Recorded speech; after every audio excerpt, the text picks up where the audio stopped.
खरं तर हे दोन्ही एकाच नाण्याच्या दोन्ही बाजू आहेत. कालच्या लोकसभा आणि विधानसभा निवडणुकीमध्ये याच विजय किनवडेकरांनी राणेंचे म्हणजे नारायण राणेंचे आणि निलेश राणेंचे पैसे या शहरामध्ये वाटले होते. आणि त्यामुळे आज आपण जेव्हा आज आपल्याला पैसे वाटायला कमी पडतायत आणि म्हणून हे आरोप प्रत्यारोप या ठिकाणी होतात, कारण गेल्या वेळी हीच मंडळी पैसे वाटत होती. त्यामुळे हे दोन्ही एकाच नाण्याच्या बाजू आहेत. सिंधुदुर्ग जिल्ह्यातल्या लोकांनी ह्या दोन्ही दोन्ही शिवसेना, शिंदे गट आणि भाजप ज्या पद्धतीने पैसे वाटतायत त्यांना दोघांना बाजूला करावं अशी माझी जिल्ह्यातल्या लोकांना कळकळीची विनंती आहे. गुन्हा दाखल झाला त्याच्यावर खरं तर या संदर्भात आता आपल्याला गुन्हा नोंद झाला आपल्या मार्फत या ठिकाणी मला समजलंय.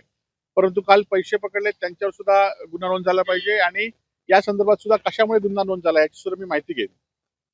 त्याने पुन्हा एकदा रवींद्र चव्हाणवर यांच्यावरच आरोप केलाय की या खरं तर रवींद्र चव्हाणांवर आरोप करताना रवींद्र चव्हाणांनी ह्यांच्या वडिलांच्या निवडणुकीमध्ये 82 कोटी रुपये खर्च केलेत की नाही हे आधी पहिलं निलेश राणेंनी सांगितलं पाहिजे.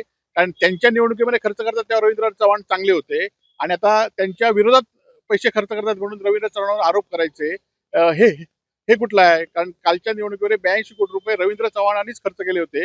हे भारतीय जनता पार्टीचे आणि आता जे शिंदेचे जे फुटलेत कार्यकर्ते ह्या दोघांना माहिती आहेत. दोघांना किती पैसे रवींद्र चव्हाणांनी खर्च केले हे दोघांना माहिती आहेत. आणि त्यामुळे हे दोन्ही एकाच नाण्याच्या बाजू आहेत. दोन्ही जिल्ह्यात काही विकासाची कामं केली नाहीत, नुसता भ्रष्टाचार केलाय म्हणून हे पैसे वाटतायत. निलेश राणे म्हणतात 15,000 रुपये मतांचा रेट आहे. मला काय वाटतं?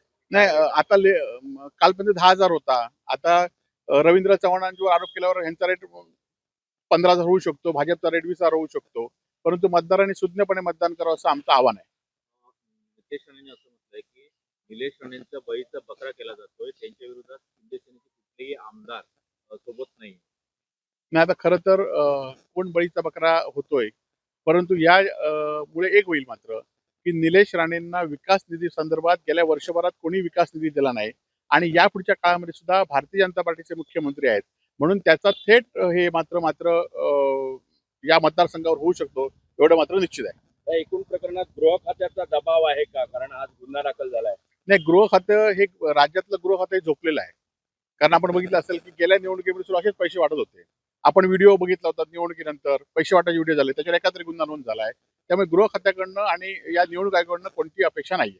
एक सांगा शेवटचं की आज जर गुन्हा दाखल झालाय तर योग्य आहे का? गुन्हा दाखल झाल्याची प्रक्रिया योग्य आहे का? नाही नाही पैसे वाटताना खरं तर गेल्या वेळी सुद्धा जे वाटत होते त्यांच्यावर सुद्धा गुन्हा नोंद झाला नाही.